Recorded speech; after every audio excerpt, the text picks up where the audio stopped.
ബഹുമാനപ്പെട്ട ഹൈക്കോടതിയുടെ ഉത്തരവ് തീർത്തും ദൗർഭാഗ്യകരമാണ് എന്നുള്ളതാണ് എൻ്റെ ഈ വിഷയത്തിലുള്ള കാഴ്ചപ്പാട്. ഇതൊരിക്കലും കണ്ടംപ്റ്റ് ആവില്ല എന്ന് സുപ്രീം കോടതി പറഞ്ഞിട്ടുണ്ടെങ്കിൽ ഇത് രണ്ടും രണ്ട് തരത്തിലുള്ള അന്വേഷണമാണ്, കോടതിയുടെ അധികാരത്തിലേക്കുള്ള കടന്നുകയറ്റം അല്ല എന്ന് പറഞ്ഞിട്ടുണ്ടെങ്കിൽ ഇത് ട്രിബ്യൂണലിന്റെ അധികാരത്തിലേക്കുള്ള കടന്നുകയറ്റമല്ല. ഇതൊരു സമൂഹത്തിൽ സമരസത ഉണ്ടാകണമെന്നൊരു സതുദ്ദേശത്തോടുകൂടി ആയിരിക്കാം സർക്കാർ ഇത്തരത്തിലൊരു കമ്മീഷനെ അപ്പോയിന്റ് ചെയ്തത്. അപ്പൊ അത് സംബന്ധിച്ച് അപ്പോയിന്റ് ചെയ്യാൻ കഴിയില്ല എന്ന് പറഞ്ഞാൽ പിന്നെ commissions of enquiry act section 3 ആ സ്കോപ്പ് ബഹുമാനപ്പെട്ട ഹൈക്കോടതി ചുരുക്കുകയല്ലേ ചെയ്തിട്ടുള്ളത്. ഈ ആപ്ലിക്കേഷൻ ഓഫ് മൈൻഡ് ഉണ്ടായിട്ടില്ല, ഇങ്ങനെ എന്തിന് ഇവർ അപ്പോയിന്റ് ചെയ്തു.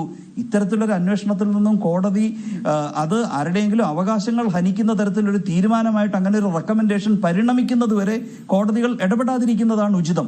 ഇനി സർക്കാരിന് അധികാരം ഇല്ലാത്തൊരു വിഷയമാണെന്നുണ്ടെങ്കിൽ ഓക്കെ, ഈ വഖഫ് എന്നുള്ള വിഷയം കൺകറന്റ് ലിസ്റ്റിൽ ഇപ്പം കേന്ദ്ര സർക്കാരുമായി ബന്ധപ്പെട്ടിട്ടുള്ള ഒരു വിഷയത്തിലാണ് ഇവിടെ നടക്കുന്നതെങ്കിൽ ഓക്കെ, അതിനകത്ത് നമുക്ക് പറയാൻ കഴിയും അപ്രോപ്രിയേറ്റ് ഗവൺമെന്റ് അല്ല എന്ന് പറയുവാൻ കഴിയും. ഈ വഖഫ് എന്ന് പറഞ്ഞാൽ കൺകറന്റ് ലിസ്റ്റിലുള്ള ഒരു സബ്ജക്റ്റ് ആണ് 7ാം പട്ടികയിൽ.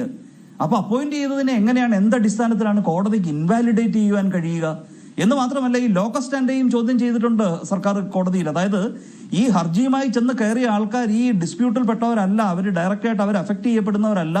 അങ്ങനെയുള്ള ഒരാൾക്ക് എങ്ങനെയാണ് ഇത് ചോദ്യം ചെയ്യാൻ കഴിയുന്നതെന്ന വിഷയം ഇവിടെ ഉന്നയിക്കപ്പെട്ടിട്ടുണ്ട്.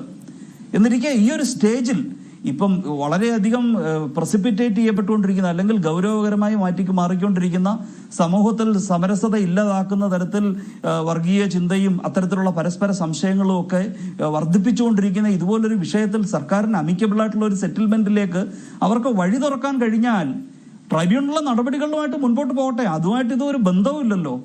അപ്പൊ ആ ഒരു സാഹചര്യത്തിൽ ബഹുമാനപ്പെട്ട ഹൈക്കോടതി ഇന്റർഫിയർ ചെയ്യേണ്ടുന്നതിന്റെ ആവശ്യകതയെക്കുറിച്ച് എനിക്ക് സ്വാഭാവികമായിട്ടും സംശയമുണ്ട്.